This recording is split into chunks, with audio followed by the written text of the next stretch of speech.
BookTok кара младите хора да мразят четенето. Ето защо. Той търси тази емоция. И това е доста голям плюс, защото връща много хора обратно в книжарниците или като цяло за първи път ги вкарва там. Хора, които не са чели, може да им стане интересно, ако това им излезе на For You пейджа.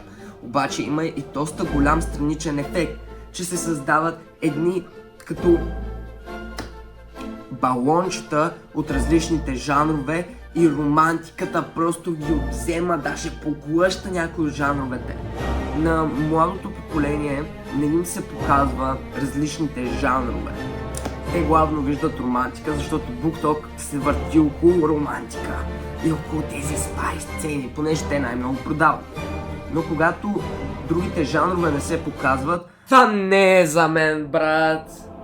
Паси тъпото. Те предпочитат да получат своята история чрез игри, чрез и всякакви такива различни неща, които реално ги има в книгите, но те просто не се рекламират достатъчно. Има ги, но не се рекламират.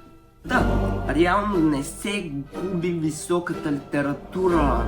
Проблемът е, айде не половината, но доста хора се отказват да четат, което е голяма загуба, защото нали четене е важно.